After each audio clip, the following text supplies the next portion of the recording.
नमस्कार दोस्तों, स्वागत है आपका लीगल दोस्त में। भारतीय राजनीति के इतिहास में कुछ कानूनी लड़ाइयां ऐसी रही हैं जिन्होंने भारतीय लोकतंत्र और संविधान पर गहरा असर डाला। उन्हीं में से एक है इंदिरा गांधी वर्सेस राजनारायण केस 1975 का। यह मामला भारतीय राजनीति के महत्वपूर्ण मोड़ों में से एक था, जिसने भारतीय लोकतंत्र, न्यायपालिका और सरकार के रिश्तों पर सवाल उठाए। इस केस में इंदिरा गांधी के खिलाफ उनकी चुनावी जीत को चुनौती दी गई और आखिर में इसने भारत में इमरजेंसी की स्थिति पैदा की। तो चलिए जानते हैं इंदिरा गांधी वर्सेस राजनारायण केस के बारे में।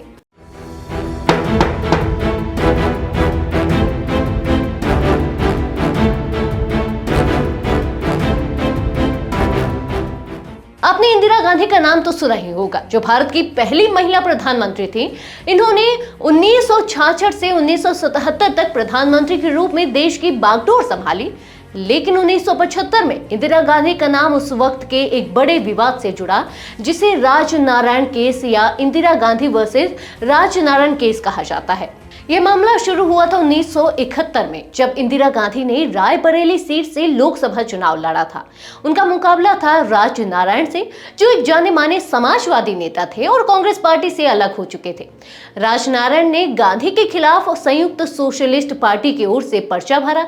7 मार्च को चुनाव हुआ। राजनारायण को अपनी जीत का इतना भरोसा था कि नतीजे आने से पहले ही उन्होंने जीत की रैलियां करवा दी।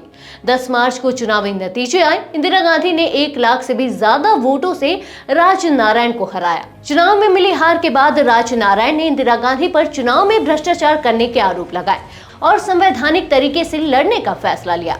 राजनारायण का कहना था कि इंदिरा गांधी ने चुनावी प्रोसेस में सरकारी मशीनरी का गलत इस्तेमाल किया और उन्हें जीत दिलाने के लिए भ्रष्ट तरीकों का सहारा लिया।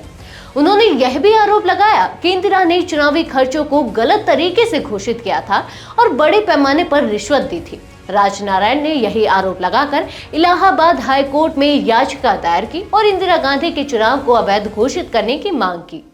इलाहाबाद हाई कोर्ट में इस मामले की सुनवाई 1975 में शुरू हुई।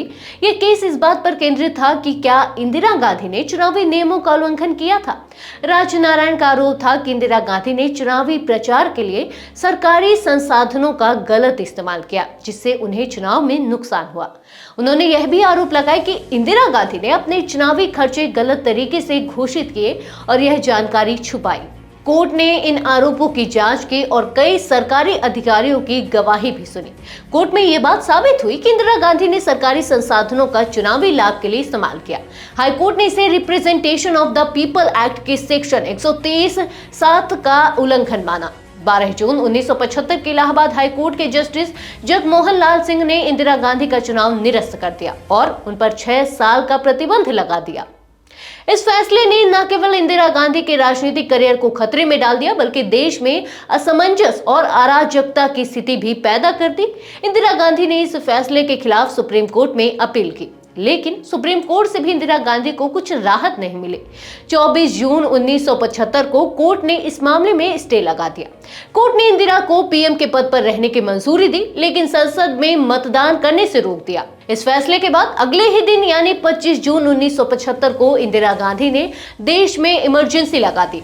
यह एक ऐतिहासिक कदम था, जिसके तहत संविधान के कई अधिकारों को निलंबित कर दिया गया था। सरकार ने विपक्षी नेताओं, मीडिया और दूसरे आलोचकों पर कड़ी कार्रवाई शुरू कर दी थी। Rajnarayan versus Indira Gandhi case supreme court में ही चल रहा था। इस बीच संसद ने भारतीय संविधान के 39वें संशोधन में एक नया अनुच्छेद 329(a) जोड़ दिया। इसके मुताबिक देश के प्रधानमंत्री और स्पीकर न्यायपालिका के अंडर नहीं होंगे। इलाहाबाद हाई कोर्ट के फैसले के बदले संसद ने यह फैसला लिया था। 7 नवंबर 1975 को सुप्रीम कोर्ट ने इलाहाबाद हाई कोर्ट के फैसले को पलट दिया। इमरजेंसी हटने के बाद 1977 में जब दोबारा लोकसभा चुनाव हुए, तो रायबरेली से राजनारायण ने इंदिरा गांधी को हरा दिया। इंदिरा गांधी वर्सेस राजनारायण केस भारतीय राजनीति में एक अहम घटना थी, जिसने भारतीय संविधान और लोकतंत्र के कई पहलुओं पर भी गहरा असर डाला। अगर आपको ये वीडियो पसंद आया हो तो इसे लाइक और शेयर करें, साथ ही हमारे चैनल को सब्सक्राइब करें। इस मामले पर आपका क्या कहना है हमें कमेंट में जरूर बताएं। मिलते हैं अगले वीडियो में।